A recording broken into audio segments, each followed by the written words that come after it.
So hello everybody, कैसे हैं आप लोग। काफ़ी लंबे दिनों के बाद आप सभी से मैं मुलाकात कर रहा हूं सोशल मीडिया पे। देखिए, टाइम का अभाव है, ठीक है। कभी कभी लाइफ में सीरियस होना पड़ता है, ठीक है। देखिए, Bihar SSC inter level examination को लेकर के और साथ ही साथ ग्रेजुएशन लेवल के जो प्रिपरेशन कर रहे हैं या ग्रेजुएशन लेवल का वेट कर रहे हैं कि उसका नोटिफिकेशन कब आएगा, सभी को लेकर के मैं आपको गुड न्यूज़ आप लोगों को इस वीडियो में बताने वाला हूँ। मेरे दोस्त, बिहार एसएससी इंटर लेवल का जब आप फॉर्म फिलअप किए थे और उसमें कुछ मिस्टेक हो गया था, कोई माइनर मिस्टेक हो या कोई मेजर मिस्टेक, मायने नहीं रखता, मिस्टेक होता है, तो उसको लेकर के परेशान थे। तो उसको लेकर गुड न्यूज आप सभी को पता चल चुका है कि आपको करेक्शन का डेट मिल चुका है। बट आप करेक्शन कैसे करोगे, कब से करोगे, कहाँ करोगे, वो सारा चीज़ मैं आपको बताऊंगा, ठीक है। और क्या क्या सावधानियां आपको बरतनी है वो भी बताऊंगा। और बिहार एसएससी इंटर लेवल का एग्ज़ाम कब होगा, नहीं होगा, ये भी मैं आप सभी को बताने वाला हूँ। देखो, सबसे पहली बात कि करेक्शन का डेट जो आया है, तो आज 18 तारीख है। 18 जनवरी से 18 फरवरी, मतलब कि एक महीने करेक्शन के लिए कहीं दिया जाता है। तो एसएससी ने सोचा, बिहार एसएससी ने, कि देखो इस बीच में कुछ तो करना नहीं है, एग्जाम वगैरह लेना नहीं है, तो क्या करता हूँ 18 से लेकर के 18 फरवरी तक मैं क्या करता हूँ, दे देता हूँ पूरे एक महीना। आप जा करके आराम से बैठ करके सुधारते रहो, करेक्शन करते रहो, ठीक है। अब जो सर्टिफिकेट वगैरह आपके पास उपलब्ध नहीं है, अवेलेबल अभी नहीं है, तो आप जाओ उसको बनवाओ ब्लॉग से, अंचल से दौड़ करके 10 दिन 15-20 दिन में, और फिर आराम से अपलोड करना। कोई जल्दीबाजी नहीं है, क्योंकि मैं एग्ज़ाम अभी नहीं लेने वाला हूँ। मतलब कि मैं एग्ज़ाम की बात कर रहा हूँ, मतलब इससे क्लियर संदेश है कि भाई एग्ज़ाम आपका फरवरी में, लास्ट फरवरी, मार्च में भी, शायद मार्च में पॉसिबल ही नहीं है, बहुत कम चांस है अब होने का। बिकॉज आप बताओ 18 फरवरी तक फिर से क्या होगा, करेक्शन वगैरह का डेट कुछ ना कुछ तो उसमें भी आप रिव्यू करेगी, आयोग जो है बैठ करके उसको करेगी कि किसने किस तरीके से डॉक्यूमेंट वगैरह अपलोड कर दिया, किसने क्या गलत क्या नहीं किया, तो उसमें भी रिजेक्ट वगैरह करेंगे फॉर्म 18 फरवरी के बाद से, तो उसमें भी टाइम लगेगा। फिर उसके बाद एडमिट कार्ड इशू करने के लिए उतने सारे स्टूडेंट जो है 25 से 30 लाख स्टूडेंट जो है उस सारे का एडमिट कार्ड वगैरह को, ये सब चीज़ करना साइट पे बहुत ही ज़्यादा लंबा प्रोसेस होता है। तो मार्च में होने का संभावना, अगर ये सारा चीज़ करते करते कितना भी स्पीड करेगी तो 15-20 मार्च हो ही जाएगा। और 15-20 मार्च के बाद आप देखो, मुझे जहाँ तक लगता है कि मई में, अप्रैल लास्ट मई में शायद इलेक्शन वगैरह भी है मेंबर ऑफ पार्लियामेंट का। तो अब बताओ कि एग्ज़ाम से कुछ दिन पहले आचार संहिता अब पूरे देश में लागू हो जाती है, तो एग्ज़ाम पॉसिबल नहीं होगा अब मार्च अप्रैल में। देखो, अप्रैल मई के बाद ही जून में ही आपका एग्जाम ज़्यादा होने का चांसेज है। बाकी मैं आप लोगों को डिमोटिवेट नहीं कर रहा हूँ, आप लोग मार्च का तैयारी को लेकर के तैयारी करो, अच्छे से प्रिपरेशन करो आप लोग, ठीक है। मैं खुद उस तरीके से प्रिपरेशन कर रहा हूँ, मार्च को टारगेट करके ही कर रहा हूँ, क्योंकि बीएसएससी है, कोई भी ठीक नहीं है। और अपने से बस मैं एक्सपेक्ट कर रहा हूँ कि ये सीनरी को देखने को मिल रहा है, तो मैं ये बता रहा हूँ।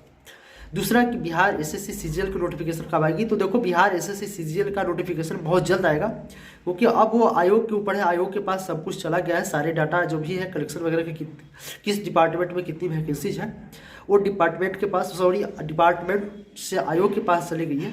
अब आयोग उसको जो न्यू आरक्षण लागू जो हुआ है 75% वाला अलग अलग कैटेगरी को लेकर के, उसके बेस पे उस वैकेंसीज को कैटेगराइज करके, और वो फाइनल नोटिफिकेशन जो है वो आपको कुछ ही जल्दी, मतलब कि बहुत जल्दी आप लोगों को देखने को मिलेगा, मतलब कि बहुत जल्द देखने को मिल सकता है, आपको नेक्स्ट मंथ फरवरी में भी देखने को मिल सकता है, ठीक है।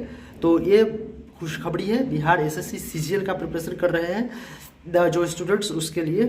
तो आप बिहार एसएससी सीजीएल, क्योंकि ये एक ऐसी वैकेंसी है कि इसके थ्रू आप मतलब कि पे लेवल 7 की पोस्ट तक जा सकते हो, मतलब कि 70-75 हज़ार रुपये सैलरी तक की जो जॉब होती है। जो सेंट्रल गवर्नमेंट में एसएससी होता है उसमें इंग्लिश होता है, और इसमें इंग्लिश नहीं होता है। और अगर आप इसमें अच्छा मार्क्स लाते हो, अच्छे से मेहनत करते हो, तो इसमें जो एएसओ का पोस्ट होता है और एसएससी सीजीएल में जो एएसओ का पोस्ट होता है, दोनों एक दूसरे के इक्विवेलेंट होते हैं, मतलब समतुल्य होते हैं, दोनों समान होते हैं, और दोनों में सैलरी भी सेम होता है, थोड़ा बहुत का फर्क होता है। बाय द वे, आप एसएससी सीजीएल के थ्रू एएसओ बनते हो तो कहाँ जाते हो, दिल्ली में जाते हो, तो दिल्ली में क्या होगा, वो क्या आता है, एक्स सिटी में आता है, तो थोड़ा सा उसका जो रेंट अलाउंस है, जो रूम रेंट का, वो थोड़ा बहुत, सॉरी डियरनेस अलाउंस शायद होता है, और रेंट अलाउंस जो वो थोड़ा ज़्यादा होता है। और बिहार में आप आओगे तो ज़्यादातर करके वाईजेड सिटी है, तो वहाँ थोड़ा कम मिलेगा, थोड़ा बहुत का फर्क रहता है। लेकिन भाई खर्चा दिल्ली में ज़्यादा है, दिल्ली में, और बिहार में कम है उसकी तुलना में। तो ये चीज़ें आप SSC CGL में अगर आपका इंग्लिश आपका बाधा बन रहा है या मैथ बन रहा है, क्योंकि मैथ भी उसमें बहुत एडवांस लेवल के पूछे जाते हैं, तो आप बिहार SSC CGL के थ्रू आप उस पोस्ट को ऑप्ट कर सकते हो। और सबसे बड़ी बात कि आप अपने होम स्टेट में जॉब कर सकते हो लाइफ टाइम, क्योंकि इसमें इंग्लिश नहीं है, ईजी हो जाता है।